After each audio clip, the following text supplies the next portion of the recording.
This, I think this is interesting. More than 1/3 of all couples now meet online, many of them on dating websites. Yeah. Unfortunately, those dating sites are also prime ground for scammers looking to prey on broken-hearted folks out there. Well, consumer reporter John Matarese is on your side with a warning everyone using these sites needs to hear. If you're single and looking for a partner or recently divorced, an online dating site can be the answer to your prayers. But these cyber dating sites come with a real risk. One Warren County woman recently shared her story to warn others. She's a 9-to-5 office worker. He was a handsome U.S. serviceman, and it looked as though it could blossom into the romance of her life. He told me he was from New York and that he was stationed in Kabul right now.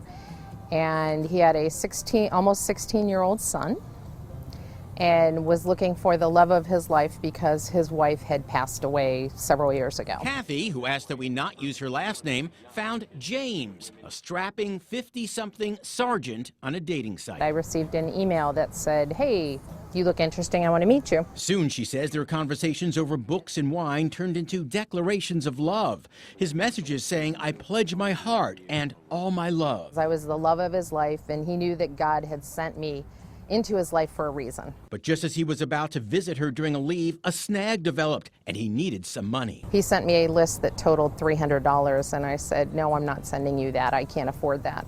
And he said, "Well, how much can you afford?" Kathy got suspicious. I asked him repeatedly to verify his name, his rank, his serial number. And he said because of the job that he's doing in Kabul, he couldn't release that information. At that point, she started searching online and found her James showing up all over dating sites as a Ricky James, Stuart James, William James, and others.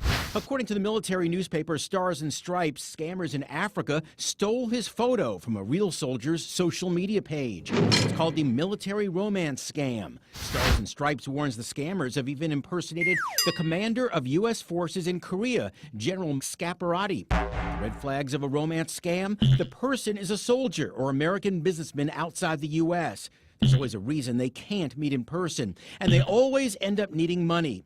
Kathy just wants to warn other women so their hearts and dreams don't get broken by someone who sweeps them off their feet. Beware of anyone who says that they're in love with you immediately. Within the first 2 weeks, that's a big red flag.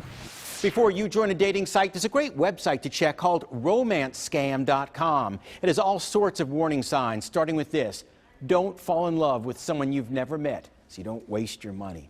I'm John Matarese, not on your side.